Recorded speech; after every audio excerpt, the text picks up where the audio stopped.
을 경고하게 되는 근본이 되기를 축복합니다. 오늘날은 어느 시대보다 교육 수준이 높은 시대입니다. 그런데 대형 공사를 앞두고 고사를 지냅니다. 지금은 참으로 과학기술이 많이 발달하고 첨단을 걷고 있습니다. 그런데 곳곳 중심상가를 가보면 사주가 있고 타로가 있고 사주 카페를 쉽게 찾아볼 수 있습니다. 언제나 지나가다가 그 채널을 잠깐 스치기만 해도 불편한 채널이 제게 하나 있습니다. 그 성이 강신 그 씨름 선수였던 그분이 무당 옷을 입고 찾아오는 이렇게 사람을 만나주고 상담해주는 그 프로가 제게는 항상 불편합니다. 왜 무당이어야 할까? 왜 하필 무당 모습이어야 되고? 왜 무당이어야 될까? 왜 이런 문화를 자꾸 우리는 자연스럽게 받아들이도록 만들어야 할까? 오늘날 이런 어떤 점과 관련된 어플이나 인터넷 사이트 또 관련 도서가 놀랍게 증가하고 있다고 합니다.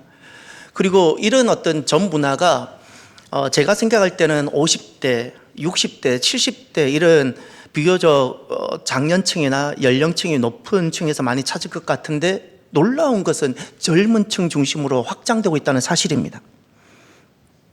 사람들에게 물어보면 재미로 점을 본다고 합니다. 이런 질문이 생각이 납니다. 점을 보는 것이 왜 재미있을까? 게임 같으면 재미있다고 말할 수 있습니다. 스포츠 구경을 가면 참 재미있다고 말할 수 있습니다. 점을 보는 것이 왜 재미있을까? 심심풀이로 하는 거라고. 왜 하필 심심풀이? 내가 너무 소일거리가 없어서 내가 삶이 지루해서 이 지루한 삶을 해결하기 위해서 내가 무엇을 하는데 그게 하필 왜 점일까? 이런 질문을 다시 해보면 왜 하필 점입니까? 재미로 하는데 왜 그러면 점이 재밌습니까? 왜 하필 점입니까? 했을 때는 더 이상 답변이 궁색해진 것을 보았습니다. 사람들은 스스로를 속이고 있는 것입니다. 무엇인가를 감추고 있습니다. 무엇일까요? 역으로 질문해보면 이런 겁니다. 지금 사주나 타로를 찾는 사람들의 만약에 그들이 미래를 안다면 그들의 미래에 대한 지식이 있다면 점을 볼까요? 점을 볼까요? 나의 미래에 대해서 알고 있는데 과연 재미로 점을 보는 사람이 생길까요? 사람들은 감추고 있고 숨기고 있습니다. 미래에 대한 불안입니다.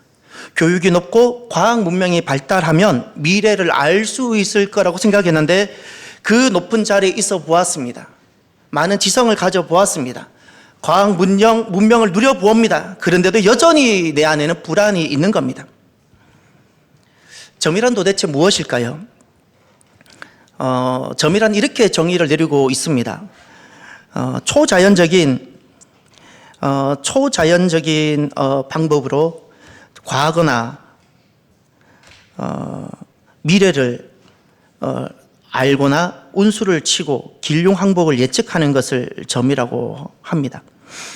이런 점을 치는 방법을 점술이라고 하는데 동양에서는 사주팔자, 이걸 명리학이라고 합니다. 사주팔자 그리고 자미두수. 자미두수는 무엇인지 제가 차마 아직 연구를 못 해봤습니다. 자미두수, 토정비결, 우리가 잘 알고 있는 토정비결, 그리고 주역, 풍수지리, 관상 이런 것이 다 점을 치는 점술들입니다. 서양에서는 점을 치는 점술들이 어떤 것이 있었을까요? 점성술입니다. 점성술이란 별자리를 말합니다. 오늘날 젊은이들 보면 별자리를 가지고 많이 나는 무슨 별자리라고 이야기하는 걸 흔히 보게 됩니다. 이것이 서양에서 치는 서양의 점술입니다. 손금, 타로, 레이몬드 이건 뭔지 모르겠습니다. 이런 서양에서 점을 치는 점술들이 있습니다. 오늘날 현대의 사람들이 이게 점술인지도 알지 못한 채 자연스럽게 삶으로 스며든 것이 하나 있습니다. 그게 혈액형입니다. 예를 들어서 이렇게 AB형이면 GGG 그러고 O형이면 단무지. 제가 차마 강단이어서 그 단무지가 무엇인지 GGG가 무엇인지를 차마 제가 설명을 못 하겠습니다. 그러면서 사람들은 저 사람은 AB형이니까 GGG야. 저 사람은 A형이니까 뭐야. 이것이 다 점술인 겁니다. 점술입니다. 왜 그런가? 점술은 운명이기 때문에 그렇습니다. 저 사람은 단무지야. 저런 사람이야. 결정을 짓는 겁니다. 결정론입니다. 결정론. 한국 사회는 특별히 이 점에 대해서 좀 더 많은 접촉과 관련성이 있는 사회입니다. 왜냐하면 우리 민족은 우리 민족의 근간을 이루는 가장 최저에 있는 세계관이 샤머니즘이었습니다.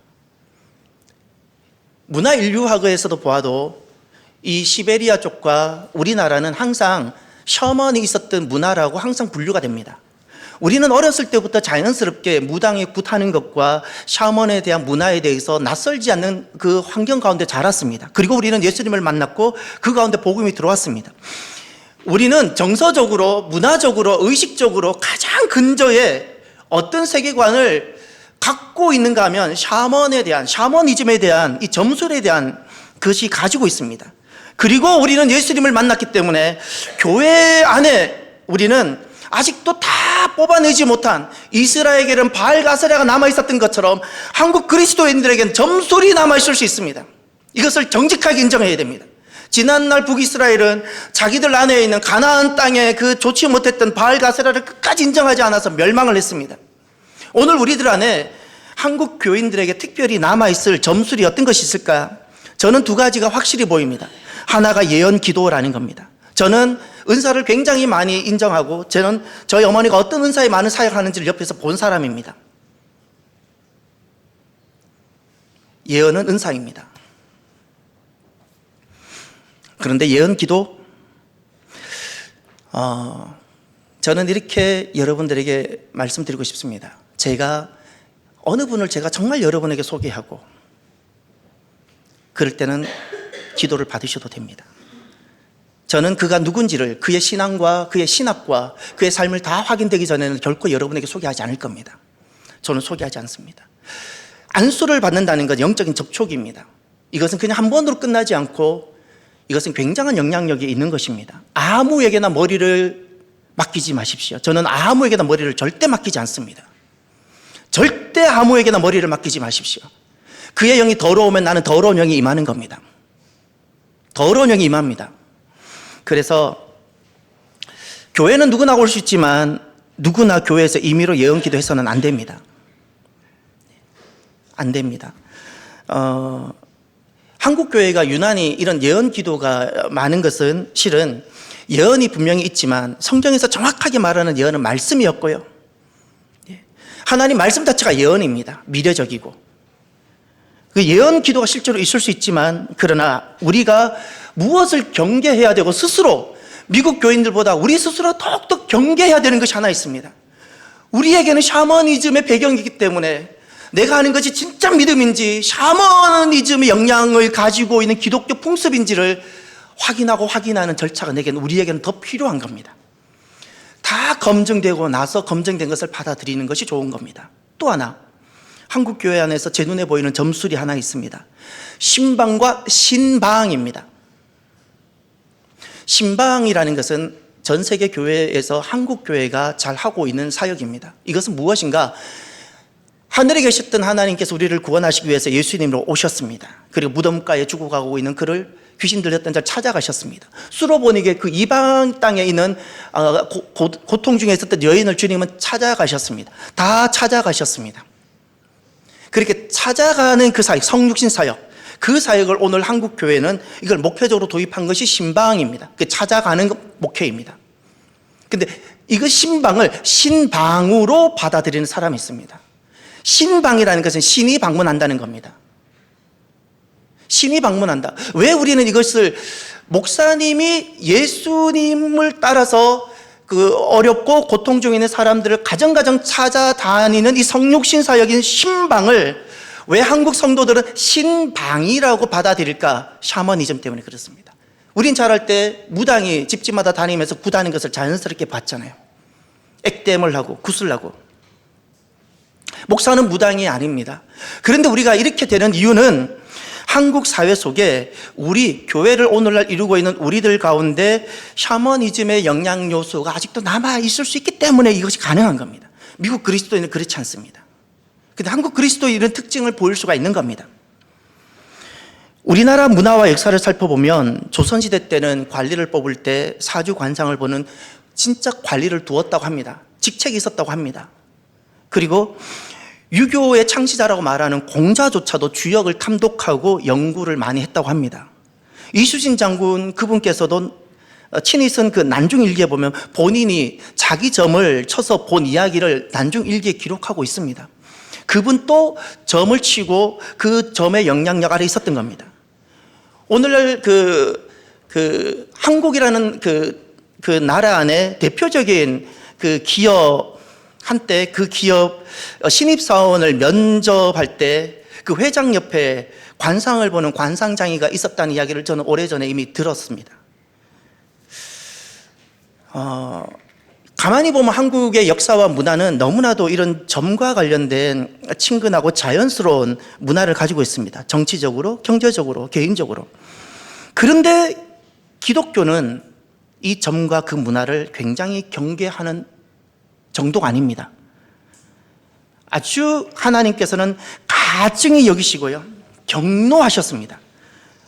복술자들을, 그러니까 사술, 성경에 보면 이 점과 관련된 단어가 사술, 복술, 주술, 술수, 이 술수는 마술인데 다 조금씩 다릅니다. 근데 다 점과 관련된 겁니다. 모든 복술자들을 쫓아내라 말씀하셨고, 모든 점쟁이들은 돌로 쳐 죽이라고까지 레위기 20장에 그렇게 말씀하셨습니다.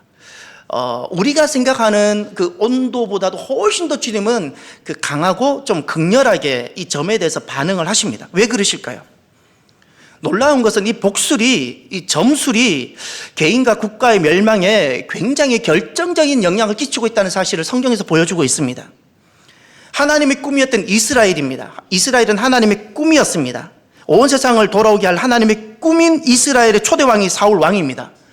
그가 영적으로 떨어지고 약해졌던 그 결정적인 모습이 하나가 하나님의 백성이고 베냐민 집하고 이스라엘이었는데, 영적으로 리더였는데, 그가 변장을 하고 엔돌에 있는 영매 여자 무당을 찾아갑니다. 여자 무당을 찾아갑니다. 이것이 본인이 얼마나 지금 하나님과 관계가 멀어졌고 더 이상 하나님이 나에게 희망이 되지 아니하고 본인의 영성이 바닥을 치고 있는지 보여주는 결정적인 모습입니다. 남북이 나누어지고 북이스라엘 하나님께서 다시금 희망 가운데 이 왕조를 하나님 나라 왕조로 만들어 보기 위해서 오므리 왕조를 세웁니다. 근데 그 오므리 왕조가 멸망하고 실패하는데, 그 오므리 왕조의 마지막 왕이 아합 왕입니다. 그의 아내 이세벨이라는 여인이 등장합니다. 그의 아내 이세벨은 성경에서 어떻게 표현하고 있는가? 술수를 즐긴 여자로 나옵니다. 점수를 즐긴 여자라고 말을 합니다. 남유다 멸망의 길을 닦은 왕이 하나 있습니다. 므낫세 왕입니다. 남유다 왕을 설명할 때 항상 이렇게 나옵니다. 다윗의 길을 따랐든지 므낫세 길을 따랐든지. 므낫세 길을 따랐다고 표현을 하는데, 실패하고 믿음을 잃어버린 사람을 므낫세다 비유했습니다. 그런데 그 므낫세 왕은 어떤 사람인가? 마술사, 술사를 후원한 사람입니다. 세상에서는 복술, 이 점술, 정치, 경제, 개인의 삶의 수단으로 사용해 오고 있는데, 왜 하나님은 이것을 이토록 미워하시고 우리가 생각하는 이상의 온도로 반응하실까요? 오늘 본문에 보면 삭개오가 등장합니다. 그는 여리고 세리장이요 부자로 소개하고 있습니다. 예수님 당시 유대 지방은 관문 도시가 있습니다. 쉽게 말하면 국경 도시를 말합니다. 국경 도시이기 때문에 세금을 수납을 하고 세금을 받아야 합니다. 우리도 지금 어느 나라에 가게 되면 관세가 아니죠. 뭐라 그러죠? 피 내지요. 그것처럼 과거에는 무비자가 거의 없었고 다 관세를 냈어야 됩니다. 북쪽에는 가버나움이란 도시가 관세 도시입니다. 국경 도시, 관문 도시입니다. 그 가버나움을 바로 지나가면 요단강, 갈릴리 북쪽 요단강을 건너서 그 벳세다로 넘어가게 되는데, 거기에는 헤롯 빌립이라는 왕이 통치하는 다른 나라, 분봉왕이 다릅니다. 그러다 보니까 가버나움은 관문 도시이고 거기도 세리가 있었습니다. 또 여리고도 마찬가지입니다. 유대 지역 아래쪽 여기 관문 도시가 있는데 그것이 여리고입니다. 요단강을 건너면 곧 또 이방 땅이 되기 때문에 그렇습니다. 삭개오는 세리장이라고 한 것을 보아서는 아마 대표였던 것 같습니다.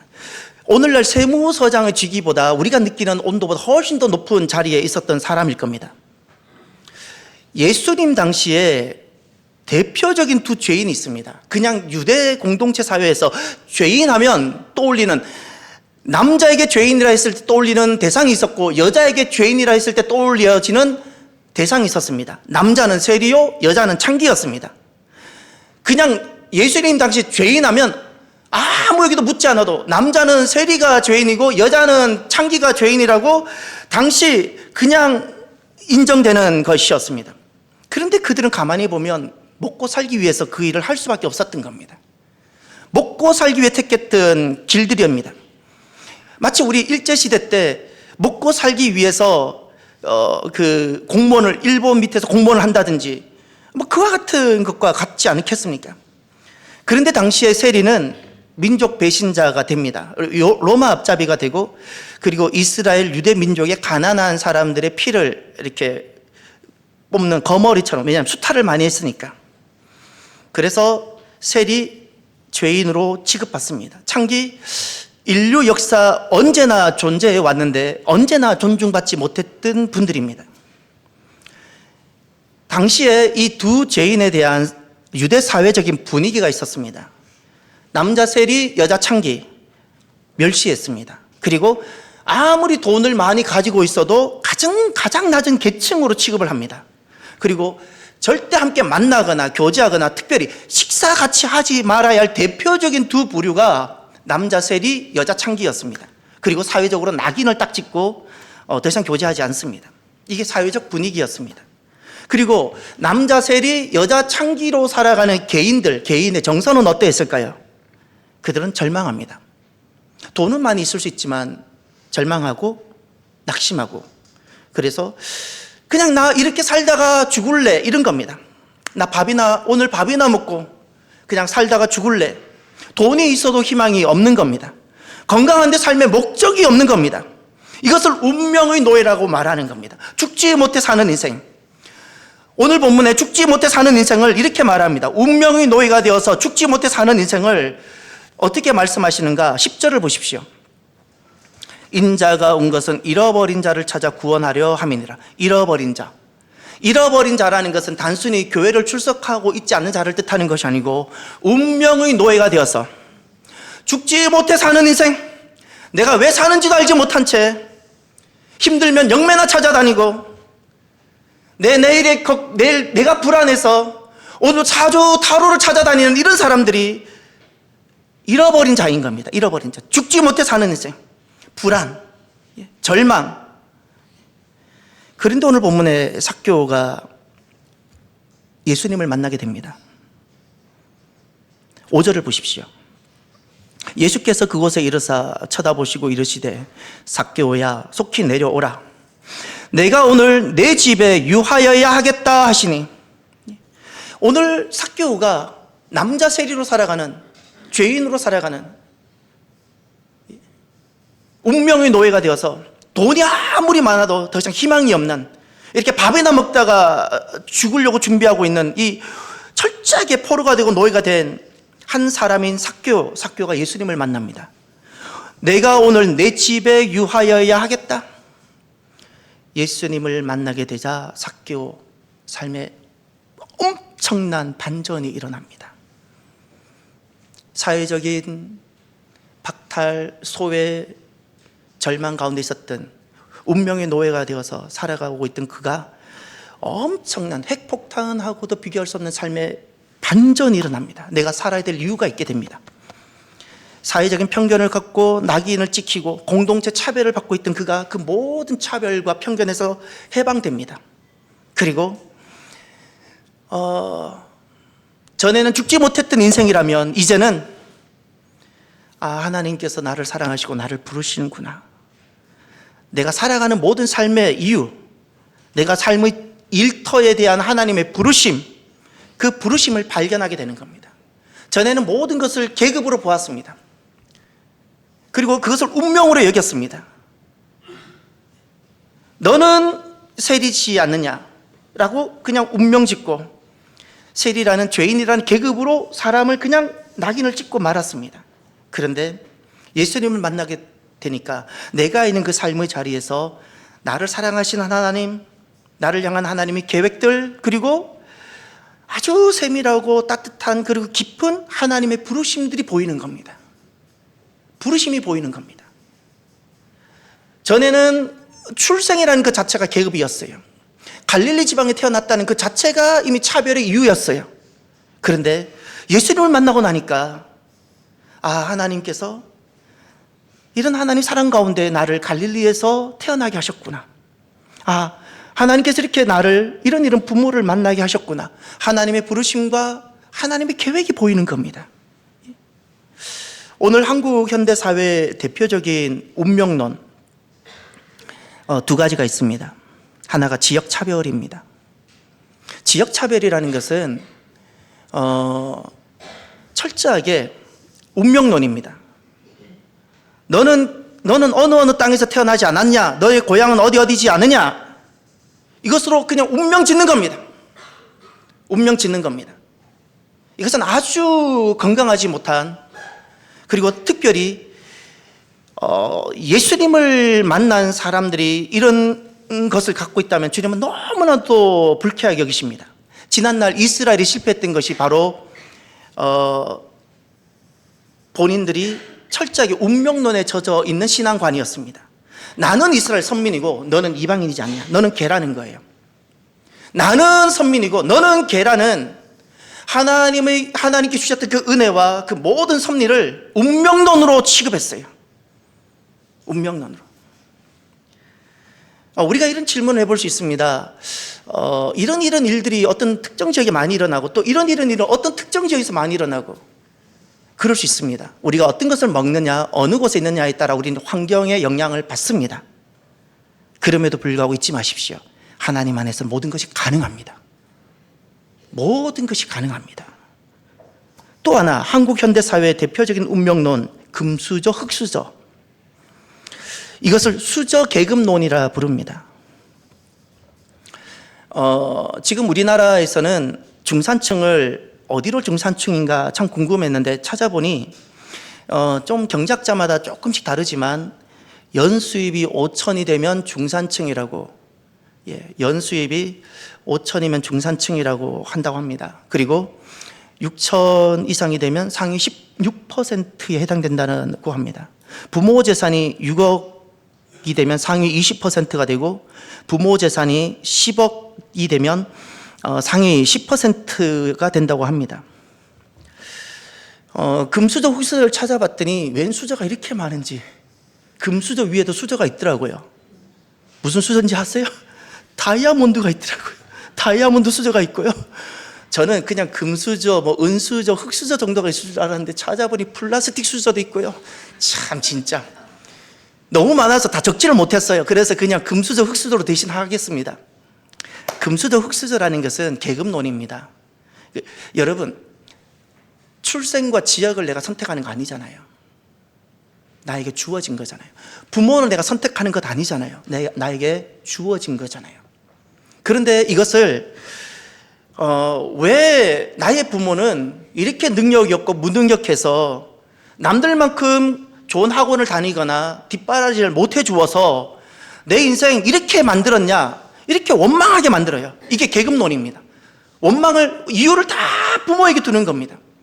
그럼 그걸로 끝나는가? 실은 우리가 흙수저 부모, 그 표현도 잘못됐지만 그분들이 그렇게 밖에 발 수 없는 가난 가운데 나를 낳으시고 가난 가운데 나 기르시고, 그분들 또한 그 부모에게 그런 부유함을 누려보지 못한 채 그 어려운 가운데 우리를 길러주신 거예요. 길러주셨어요. 그분들의 눈물이 먼저 보여야 됩니다. 그러면 금수저에 대해서는 어떻게 반응하는가? 사람들은 이게 계급 사회다 보니까 계급 구조입니다. 그렇게 보는 것 자체가 금수저에 대해 혐오감을 갖습니다. 저 사람은 운 좋게 부모 잘 만나서 호요식하는 인간이라는 거예요. 금수저 자체를 죄로 여깁니다. 그들이 펼쳐내는 재능과 노력을 폄하하고 그냥 태생만 가지고 악감정을 표출하는 겁니다. 건강하지 못한 겁니다. 이 수저계급론은 정확하게 말하면 이런 겁니다. 경제 운명론입니다. 운명론. 사랑하는 성도 여러분, 예수님을 만나면 모든 운명에서 해방되어집니다. 운명의 노예가 되지 마십시오. 운명의 노예가 되지 마십시오. 저는 오늘 이 지역 차별의 운명보다도 더 큰 이 땅에 운명의 노예가 있었는데, 정말 혹독했던 운명의 노예가 되어서 그렇게 살아갔던 부류가 있었습니다. 이 땅의 여인들입니다. 이 땅의 여인들입니다. 그분들이 어떻게 그 고통과 사람 취급받지 못하고 그렇게 한과 눈물, 무엇으로도 표현되지 않는 한과 절망과 눈물 가운데 살았던 존재인지 모릅니다. 그런데 그들이 언제 해방되었습니까? 여인이라는 굴레와 여인이라는 운명 속에 갇혀서 철저하게 죽지 못해 살던 그들, 예수님이 그들을 해방시키셨습니다. 복음이, 할렐루야, 복음이 해방시켰습니다. 운명이라는 것은 이 땅 모든 것을 얼어붙게 합니다. 그런데 예수님이면 가능합니다. 세계 모든 종교는 운명론 철학에 기초합니다. 불교나 힌두, 이 종교는 업보라고 다 운명 지어버립니다. 너가 지금 가난한 거 전생에 이런 업보가 있어서 그렇다는 거예요. 더 이상 열심히 살 이유도 안 가집니다. 너 아무리 해도 너 안 된다는 거예요. 이게 운명론입니다. 운명으로 그냥 노예시키는 겁니다. 이슬람, 인샬라라는 단어를 씁니다. 굉장히 번역해보면 좋은 뜻인 것 같습니다. 알라의 뜻이라고, 굉장히 믿음이 좋은 사람인 것처럼 보입니다. 아닙니다. 이게 결정론이고 운명론입니다. 너는 이슬람의 여자로 태어났지 않느냐, 이 남자의 넷째 부인이 되든 그건 알라의 뜻이라는 거예요. 너가 이렇게 살아가는 것 알라의 뜻이라는 거예요. 운명론인 겁니다. 결정론이고. 우리가 어떤 출생 또 어떤 배경 우리는 다 가지고 있습니다. 세상은 이것을 다 운명으로 담을 쌓고 운명으로 다 결정짓고 우리를 노예에 만듭니다. 그런데 예수님을 만나면 모든 출생과 모든 배경으로부터 자유하게 되어지고 우리의 삶은 반전이 일어나게 됩니다. 반전입니다. 이게 복음의 능력입니다. 왜 하나님은 점수를 미워하실까요? 이제 처음 질문으로 돌아가셔서, 왜 하나님은 한국 사회 속에 젊은이들 중심으로 오늘 자연스럽게 퍼져나가고 있는 이 점술에 대해서 하나님을 이토록 싫어하시고, 싫어하시는 정도가 우리가 느끼는 온도와 너무나도 차이 날 만큼 너무나도 가증스럽게 여기실까요? 점술은 하나님 안에 있는 모든 가능성을 제로로 만들기 때문에 그렇습니다. 운명으로 다 묶어버립니다. 노예시키는 겁니다. 하나님 안에서는 모든 것이 가능합니다. 믿습니까? 하나님 안에서는 내가 어떤 출생의 배경이 있든, 나는 어떤 내가 부모님을 만났든, 하나님 안에서는 우리는 모든 것이 새로운 삶의 가능성과 기회가 주어져 있고 우리는 가능합니다. 그래서 이것을 자유라 부르는 겁니다. 저는 이 말씀을 참 좋아합니다. 빌립보서 4장 12절에 가면 이런 말씀이 나옵니다. 나는 비천에 처할 줄도 알고 풍부에 처할 줄도 알아. 모든 일, 곧 배부름과 배고픔과 풍부와 궁핍에도 처할 줄 아는 일체의 비결을 배웠노라. 내게 능력 주시는 자 안에서 내가 모든 것을 할 수 있느니라. 여기서 말하는 내게 능력 주신다는 것은, 내가 모든 것을 할 수 있다는 것은 그냥 슈퍼맨을 말하는 것이 아닙니다. 하나님 안에서 있는, 복음 안에서의 가능성을 말하는 겁니다. 전에는 무조건 잘 되어져야 되고, 전에는 무조건 높아져야 되고, 나의 출생은 무조건 좋아야 되고, 나의 부모는 무조건 성공했어야 되는 그 모든 것에서 해방된다는 뜻입니다. 나의 출생이 어디여도 관계없고 하나님 안에, 할렐루야. 나의 부모님은 어떨지라도 여전히 나의 부모님이고 나는 존경하고, 내가 어디에 있든지 나는 그리스도 안에서 나는 새로운 꿈과 새로운 삶의 반전이 일어나고 모든 것이 가능한 겁니다.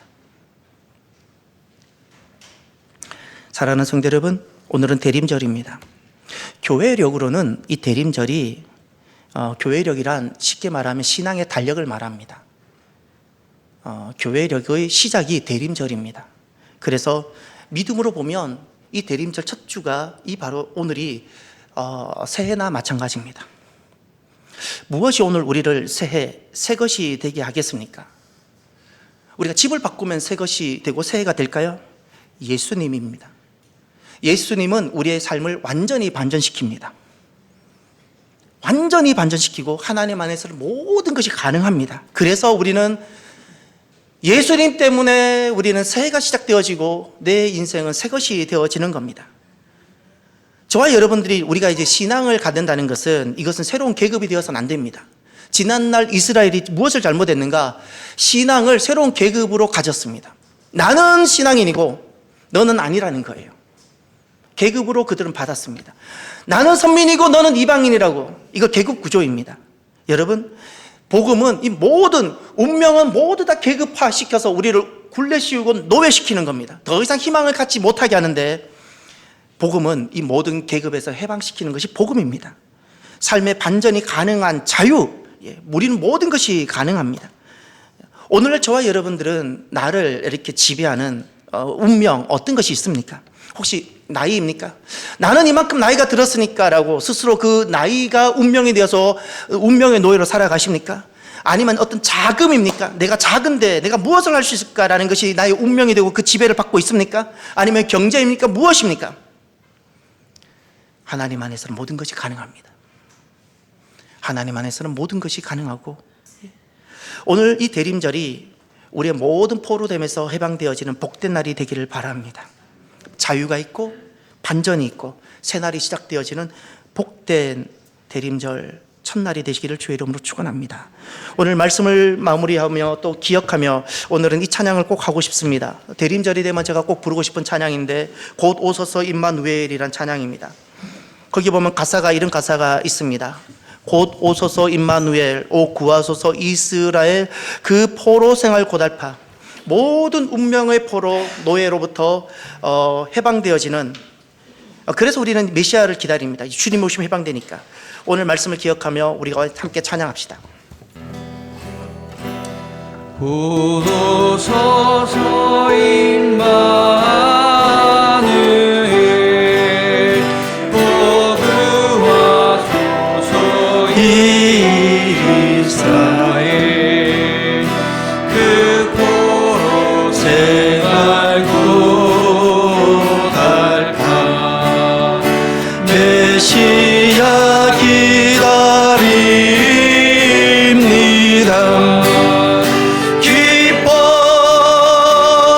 기뻐하라 이스라엘, 곧 오시리오 임마. 3절입니다. 곧 오소서, 곧 오소서 소망의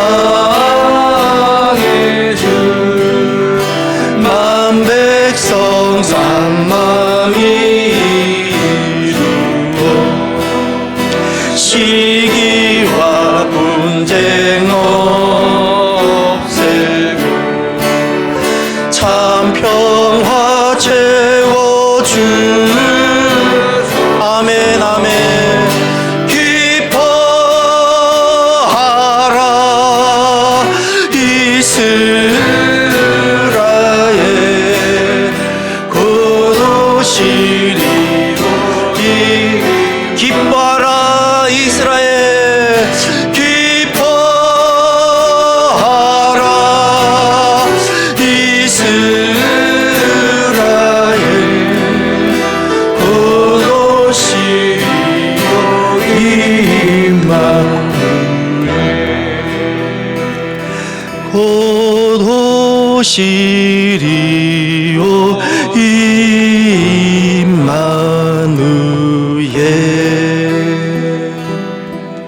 기도합시다. 세상은 우리를 자꾸 포로가 되고 노예